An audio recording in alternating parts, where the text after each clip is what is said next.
ಈಗ chicken gravy ಹೇಗೆ ಮಾಡೋದು ಹೇಳ್ಕೊಡ್ತೀನಿ. ಸೊ 1.5 kg ಚಿಕನ್ನ ತಗೊಂಡು ಅದಕ್ಕೆ ಅರಿಶಿನ ಉಪ್ಪೆಲ್ಲ ಹಾಕಿ ಚೆನ್ನಾಗಿ ತೊಳ್ಕೊಂಡು ಇಟ್ಕೊಂಡಿದ್ದೀನಿ. 2 ಮೀಡಿಯಮ್ ಸೈಜ್ನ ಈರುಳ್ಳಿ, 2 ಟೊಮೊಟೊ ಹೆಚ್ಚಿಟ್ಕೊಂಡಿದ್ದೀನಿ. ಸೊ ಒಂದು ಅರ್ಧ ಹೋಳಿಗಿಂತ ಒಂಚೂರು ಕಡಿಮೆ ಇರೋಷ್ಟು ತೆಂಗಿನಕಾಯಿ ತುರಿನ ತುರಿದು ಅದನ್ನು ರುಬ್ಬಿಟ್ಕೊಂಡಿದ್ದೀನಿ.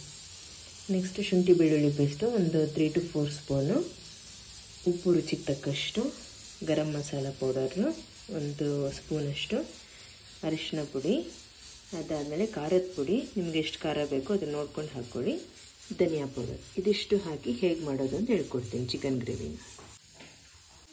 ಸೊ ಕುಕ್ಕರ್ ಇಟ್ಟು ಅದಕ್ಕೆ ಚೆನ್ನಾಗಿ ಕಾದ್ಮೇಲೆ ಅದಕ್ಕೆ 2 to 3 ಸ್ಪೂನು ಎಣ್ಣೆ ಹಾಕಿ, ನೆಕ್ಸ್ಟ್ ಅದಕ್ಕೆ ಈರುಳ್ಳಿ ಟೊಮೊಟೊನ ಹಾಕಿಬಿಟ್ಟು ಹುರ್ಕೋಬೇಕು.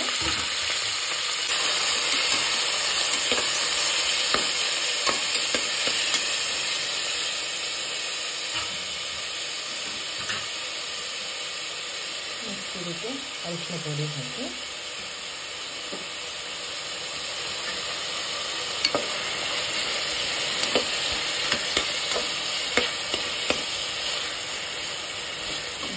ಚೆನ್ನಾಗಿ ಮಿಕ್ಸ್ ಮಾಡಿ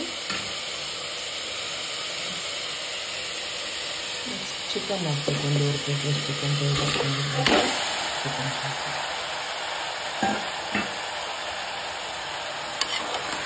ಚೆನ್ನಾಗಿ ಮಿಕ್ಸ್ ಮಾಡಬೇಕು. ಮೀಡಿಯಮ್ ಫ್ಲೇಮಲ್ಲಿ ಒಂದು 5 minutes ತಿರುಗಿಸ್ತಾ ಇಲ್ಲ. ಅದಾದ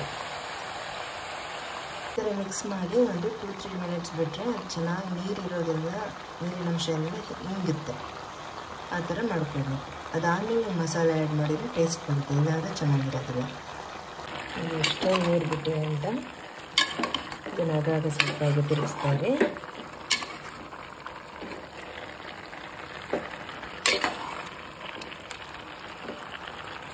ಕಂಪ್ಲೀಟ್ ಆ ನೀರಿನ ಅಂಶ ಎಲ್ಲ ಹೋಗಬೇಕು. ನೀವು ಹೈ ಫ್ಲೇಮಲ್ಲಿ ಇಟ್ಟರು 5 to 10 ನಿಮಿಷ ಬೇಕು ನೀರಿನ ಅಂಶ ಎಲ್ಲ ಹಿಂಗೋದಕ್ಕೆ. ನೀರಿನ ಅಂಶ ಎಲ್ಲ ಚೆನ್ನಾಗಿ ಹಿಂಗಬೇಕು. ಸೊ ಕುಕ್ಕರ್ ಆಡಿದೆ. ಸೊ ಅದನ್ನು ಆಗ ತಿರುಗಿಸ್ತಾ ಇರಬೇಕು.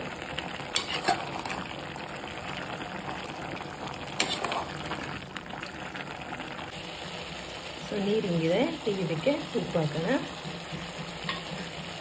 ಉಪ್ಪು ಹಾಕಿ ಮಿಕ್ಸ್ ಮಾಡಬೇಕು.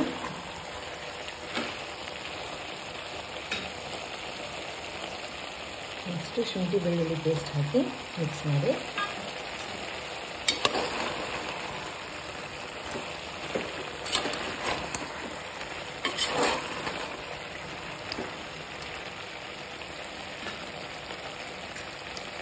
ಅದಕ್ಕೀಗ ಗರಂ ಮಸಾಲ ಹಾಕಬೇಕು, ಮಿಕ್ಸ್ ಮಾಡ್ಕೊಳ್ಬೇಕು.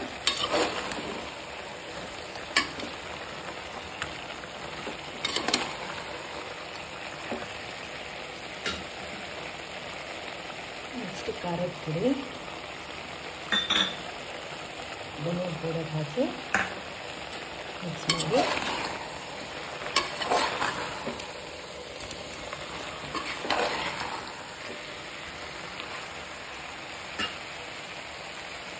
ಅದಾದಮೇಲೆ ತೆಂಗಿನಕಾಯಿ ತುರ್ಕೊಂಡಿರೋದನ್ನು ಹಾಕಿ ಮಿಕ್ಸ್ ಮಾಡಬೇಕು.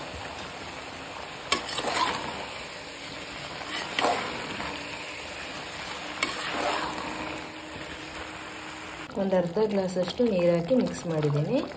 ಇದಕ್ಕೆ ಪ್ಲೇಟ್ ಮುಚ್ಚಿಬಿಟ್ಟು ಒಂದು 5 minutes ಬಿಡಿ. 5 minutes ಆದಮೇಲೆ ಈ ಥರ ಗಟ್ಟಿ ಆದಮೇಲೆ ಎಲ್ಲ ಮಿಕ್ಸ್ ಮಾಡಿ ಮತ್ತೆ ನೀರು ಹಾಕಿ ಒಂದೇ ಒಂದು ವಿಸಲ್ ಹಾಕೋ ಥರ ಮುಚ್ಚಿಡಿ ಕುಕ್ಕರ್ಗೆ ಮುಚ್ಚಳನ್ನ. ಒಂದೇ ಯಾಕಂದರೆ ತುಂಬ ಬಂದಿದೆ ಈಗ ಚಿಕನ್ನ, ಮಸಾಲೆ ಜೊತೆ ಬೇಯಬೇಕು ಅಂತ ಈಗ ಹಾಕ್ತಾ ಇರೋದು. ಸೊ ಒಂದು 2-3 ಗ್ಲಾಸಷ್ಟು ನೀರು ಹಾಕಿ ಮುಚ್ಚಿ ಈ ಥರ ಹಾಕಿ ಚೆನ್ನಾಗಿ ಮಿಕ್ಸ್ ಮಾಡಿಬಿಟ್ಟು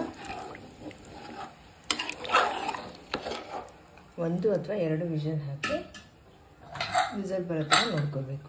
ಕುಕ್ಕರ್ ಮುಚ್ಚಿಬಿಡಿ ಈಗ. ಸೊ ಚಿಕನ್ ಗ್ರೇವಿ ರೆಡಿ ಇದೆ ನೋಡಿ.